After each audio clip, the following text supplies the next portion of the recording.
আজকে সকাল সকাল ঘুম থেকে উঠেই একদম দোকানে চলে এসেছি। তোমরা হয়তো আমার চোখ মুখ দেখেই বুঝতে পারছো, কারণ বাবা আজকে বাড়িতে নেই, বাবা মার্কেটে গেছে, তাই আমাকেই তো দোকানে বসতে হবে। তারপরেই মা ব্রেকফাস্টটা আমাকে দোকানেই দিয়ে গেল। আমাদের দোকান আর বাড়ি একদম অ্যাটাচ, মানে বাইরে থেকে বেরিয়ে আমাদের দোকানে আসতে হয় না, একদম ঘর থেকেই দোকানে চলে আসা যায়, ওই জন্য কোনো প্রবলেমই হয় না। তারপরে বাবা ওই 2:30 নাগাদ মার্কেট থেকে চলে আসে, দোকানেরই জিনিসপত্র আনতে গেছিল।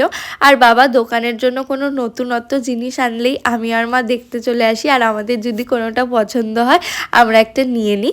এইবারে যেমন নতুন ওই মাইক্রোওয়েভের বোলগুলো এনেছিল, তো আমাদের বেশ পছন্দ হচ্ছিল, কিন্তু মা বলল যে মায়ের নতুন আছে মাইক্রোওয়েভ সেট অনেক কটা, তাই মা আর নেয়নি। তারপরেই আজকে বিকেল 4টে নাগাদ আমার মেকআপের ক্লাস করানো ছিল, তো আজকে আমি ওদের শাড়ি ড্রাপিংয়ের ক্লাস করাচ্ছি। তো আমি প্রথমে একটা শাড়ি ড্রাপিং ওদের করে দেখিয়েছিলাম, সেটাই ওরা সবাই সবার উপরে প্র্যাকটিস করছে। তারপরে হঠাৎ করেই বিকেলবেলায় প্ল্যান হয়, আমাদের পাশের বাড়িতেই থাকে দুটো পুচকে বোন, ওদের সাথে আমার বোন খেলে, আমার বোনও ওদের বাড়িতে খেলতে যায়, ওরাও আমাদের বাড়িতে খেলতে আসে।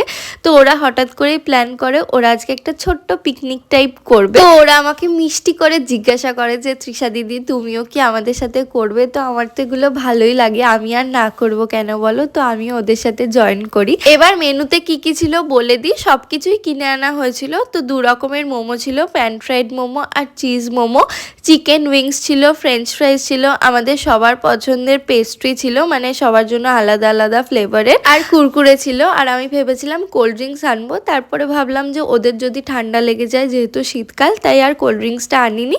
তো এইটুকুই অ্যারেঞ্জমেন্ট করা হয়েছিল, আমরা সবাই খুব মজা করে খাবারগুলো খাই। আজকে হঠাৎ করে প্ল্যান হওয়া এই পিকনিকটা আমার তো বেশ মিষ্টি লাগলো, আমার আজকের দিনটা খুব সুন্দর কাটলো। আমার আজকের এই ব্লগটা তোমাদের কেমন লাগলো সেটা কিন্তু অবশ্যই কমেন্ট করে জানিও।